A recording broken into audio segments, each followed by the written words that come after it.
आभार व आत्मविश्वास या गोष्टी गुरूंच्या मुळेच मिळत असतात आणि म्हणूनच प्रत्येकाच्या आयुष्यात गुरुला अनन्यसाधारण महत्त्व आहे, असे प्रतिपादन लोकनेते माननीय हनुमंतराव पाटील चॅरिटेबल ट्रस्ट विटा संचलित आदर्श माध्यमिक विद्यामंदिर विटा भवानीनगर या शाळेचे मुख्याध्यापक श्री सुभाष धनवडे यांनी केले। विद्यालयात गुरुपौर्णिमेनिमित्त साजऱ्या केलेल्या कार्यक्रमात अध्यक्ष म्हणून ते बोलत होते। आदर्श माध्यमिक विद्यामंदिर भवानीनगर विटा येथे गुरुपौर्णिमा कार्यक्रम उत्साहात संपन्न झाला। कार्यक्रमाची सुरुवात विद्यालयाचे मुख्याध्यापक श्री एस.एन. धनवडे सर यांच्या हस्ते सरस्वतीच्या पूजनाने झाली। गुरुपौर्णिमा दिवस गुरूंविषयी आदर व सन्मान व्यक्त करण्याचा असतो, त्यामुळे आपल्या संस्कृतीप्रमाणे इयत्ता 10वीच्या विद्यार्थ्यांनी शाळेचे मुख्याध्यापक, सर्व शिक्षक व शिक्षकेतर कर्मचारी यांचा श्रीफळ, गुलाब पुष्प देऊन व पेन देऊन सन्मान केला। यानंतर गौरी सूर्यवंशी, सिद्धी शिंदे, मानसी शिंदे, प्रणित शिंदे, श्रुती पवार व वैष्णवी गडदरे या विद्यार्थ्यांनी त्यांचे गुरुपौर्णिमेविषयी मनोगत व्यक्त केले। विद्यार्थी मनोगतमधून त्यांनी भारतीय संस्कृतीमधील गुरुपौर्णिमेचे महत्त्व सांगितले। आषाढ पौर्णिमेला महान तपस्वी, महाभारत ग्रंथ लिहिणारे महर्षी व्यास यांची जयंती असते, यालाच गुरुपौर्णिमा असे म्हणतात। यावेळी शाळेतील सहाय्यक शिक्षक एम.आर. गायकवाड यांनी भारतामधील गुरु शिष्य यांच्या महान परंपरा याची माहिती दिली। सहाय्यक शिक्षिका सौ व्ही.जी. सुतार यांनी मनोगत व्यक्त केले। यानंतर अध्यक्षीय भाषणामध्ये धनवडे सर यांनी आजची संस्कृती ही AI संस्कृती, टीव्ही मोबाईल संस्कृती व ऑनलाईन शिक्षण संस्कृती असली तरी सुद्धा गुरुजींचे महत्त्व कमी झाले। कार्यक्रमाचे नियोजन 10वीचे वर्ग शिक्षक A.V. कदम सर व इयत्ता 10वीच्या विद्यार्थ्यांनी केले।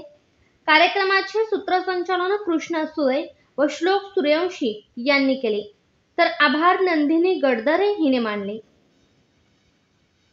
या ठिकाणी कार्यक्रम साजरे करण्यापाठीमागे एक उद्देश असतो की त्यातून तुम्हाला काहीतरी प्रेरणा मिळावी, त्यांच्या ज्ञानाची तुम्हाला माहिती मिळावी, या दिवसाचं महत्त्व तुम्हाला कळावं, म्हणून आपण हा आजचा दिवस साजरा करत असताना सुतार मॅडम असतील, गायकवाड सर असतील, तुम्ही आजच्या दिवसाचं महत्त्व सांगितलं, त्यावर मी जास्त काही बोलणार नाही।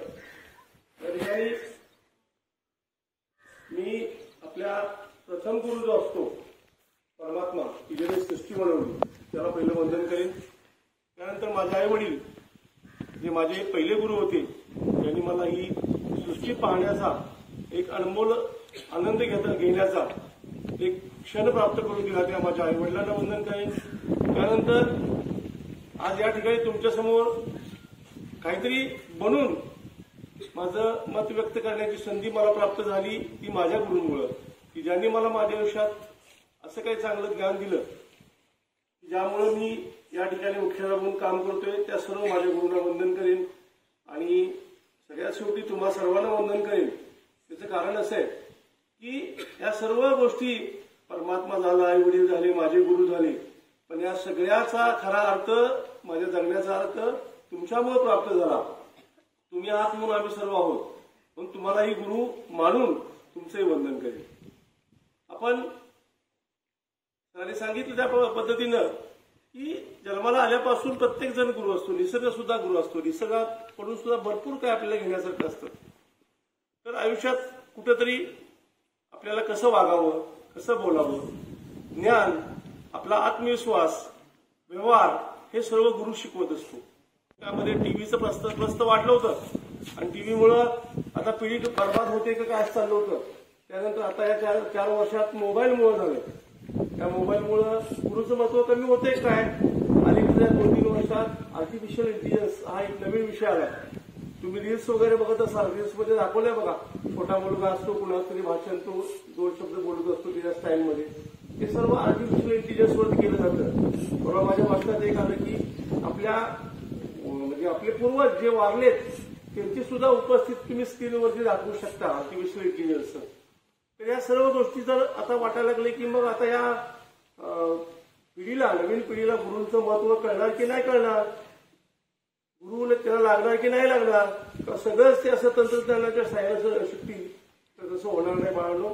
आपल्या गुरूंना आपल्या पूर्वीपासून अगदी प्राचीन काळापासून असं अनन्यसाधारण असं महत्व आहे. गुरुशिवाय काही करू शकत नाही. आर्टिफिशियल इंटेलिजन्स जरी आलं तरी सुद्धा ते शिकवण्यासाठी ते सांगण्यासाठी तुम्हाला गुरुची आवश्यकता नक्की भासणार आहे. आपल्या आयुष्यात नेहमी कुणालाही गुरु माना. गुरु म्हणजे एक डोक्यात घ्या शिक्षक असं नाही.